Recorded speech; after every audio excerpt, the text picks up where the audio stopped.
This is the final episode of the Real Hawaiian Urban Legends. If you want to check out the previous videos, I'll have it linked in the description, or you can click on the info card. Now, for our final legend.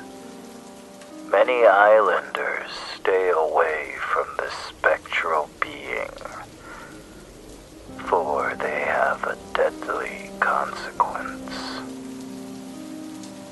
Submitted for your approval. This is the legend of the Nightmarchers.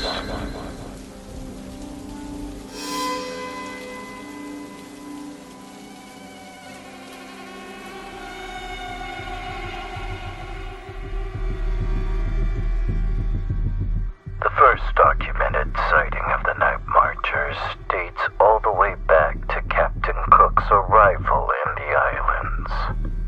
In 1883, recovered archives registered the first reference to a mighty phantom army, proudly led by King Kamehameha's spirit, pacing angrily about on the big island of Hawaii.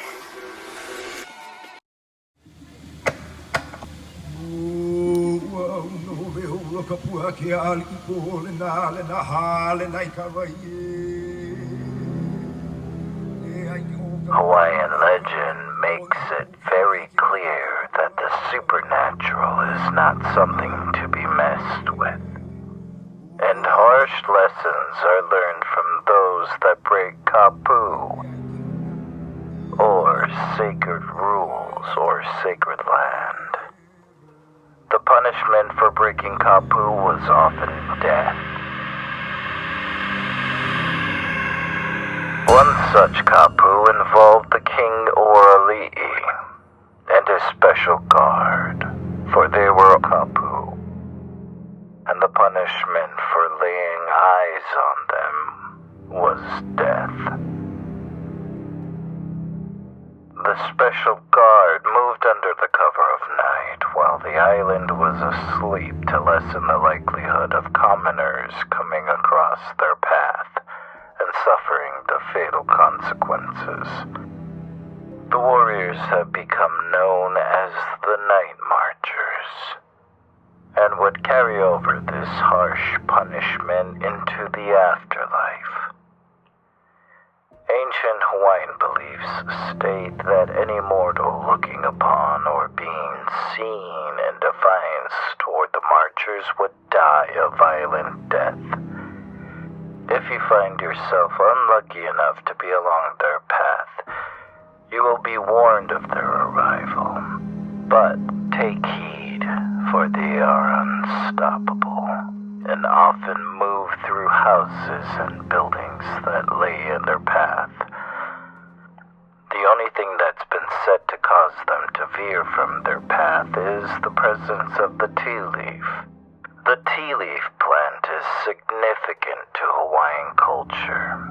It's used to ward off evil spirits and curses, and is often used in sacred ceremonies. Little is known as to why these warriors are doomed to walk the earth. Many believe they are marching to their final battle. Some say they are searching for a passageway into the afterlife. Perhaps they are just lost souls looking to reclaim their rightful territory.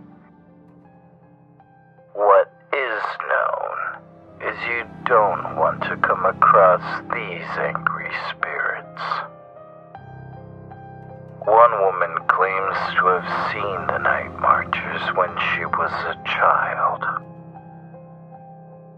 She would often visit a home in the back of Waimanalo, right at the base of the Ko'ola mountain range. She would go there now and then to play with her cousins and everyone else.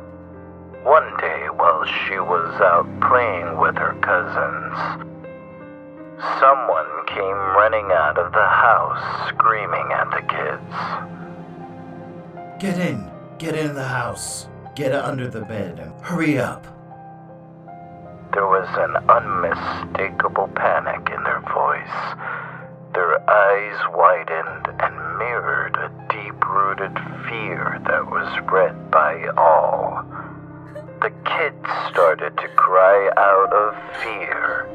If it's enough to scare the grown-up, then it's enough to scare them. They walked in a single file into the house, shocked. The little girl is one of the last ones. As she nears the front door, she hears a very faint sound near the mountains. She said it sounded like chanting. Curiosity got the better of her as she turned toward the mountains to look for the source of the sound. Looking up, she spotted a big bright light that resembled a full moon, but much brighter. It descended unnaturally slowly down the cliffs. She got a closer look, and, intrigued, she noticed each tree growing on the mountain that was in the path of the light, and they started to bow down to it, bending over, forming a tunnel for the light to pass under the canopies. By then, she was pushed into the house in safety by her cousins behind her, always curious about what she saw that day.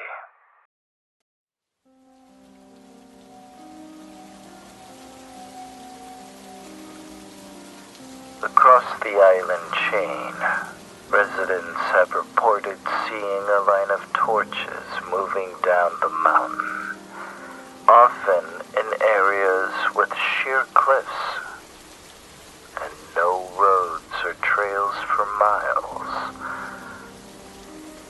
Some say the Nightmarchers leave their footprints behind, while others claim they float above the ground without leaving a trace. Either way, believers understand never cross a Nightmarcher's path. One unlucky motorist got to see the Nightmarchers up close and personal.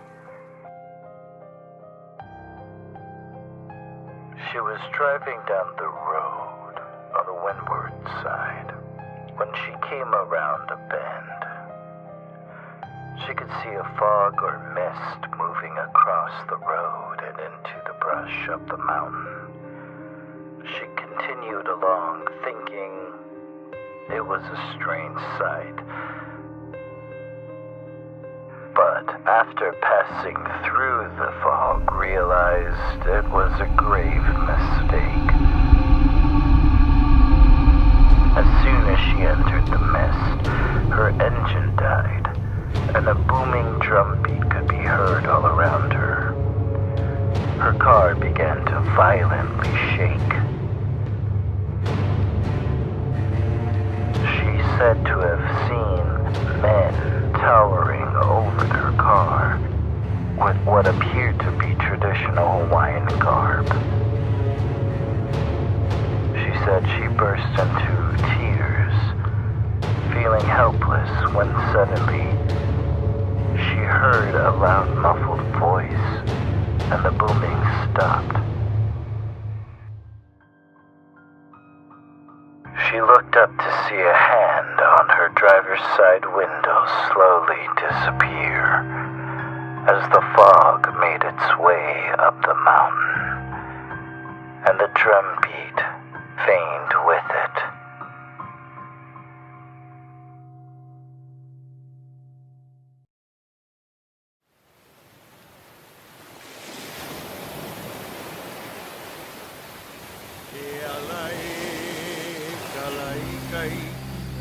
Di kamuan na Many who have survived their encounters with the Nightmarchers are often speculated as having an ancestor within the ranks. Those ancestors step in to vouch for the victim and to spare them. If you're fortunate to have one of the long-dead men as your ancestor, they'll shout, "Na'u," which translates to mine, indicating that the warrior has recognized you as their blood. The procession will pass you by without causing you harm. So, what if you don't have an ancestor? Locals say the only way to guarantee survival when you are in the path of the Nightmarchers is to strip naked and lie face down, not looking up until the entity has passed. Other accounts say you should urinate on yourself for good measure, although if I were in that situation, I don't think that'd be a problem. Avoiding the Nightmarchers is possible if you understand the lunar cycle and history of the Nightmarchers. They travel on the nights honoring the Hawaiian gods Kane, Ku, Lono, or on the nights of Kanaloa. They have been reported to follow the last 4 moon phases, as the moon waves, giving way to darkness. They are said to start their marches from their burial sites, or heiaus, and march in a large group to ancient Hawaiian battle sites, or other sacred places. Many of the notable sacred spots they frequent are Makaha Valley Plantation, Kaena Point, and Kalama Valley. Of course, their hotspots are well known to locals, so it would be wise to take their advice if you want to avoid them.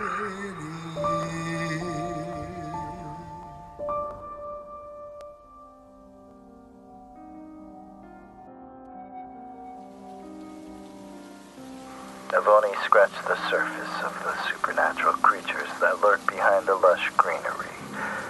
If you have a Hawaiian horror story of your own, or if you have a suggestion for a future video, leave a comment, or you can email me. I've left it down in the description. Don't forget to include the type of story in the subject and how you would like your name to appear. Now, as for the giveaway, unfortunately there were no comments on Instagram or on YouTube, but I do have another giveaway planned for 100 subscribers, so stay tuned, and I appreciate everyone who has subscribed so far. There's 15 of you, and I really appreciate every single one of you. If you're new to the channel, don't forget to stab that subscribe button and twist on notification to be notified of all of the terrifying tales. I wanted to thank a new artist, Martin. I've linked his information down in the description. Also, if you made it this far into the video, thank you so much. I really do appreciate it. Undying love. I don't have a Patreon and I don't have merch, so a like and a share would be tremendous help. Well, that'll do it for this episode. Until next time on the Dark Highway, this is Mr. G saying, stay creepy, my friends. That's right.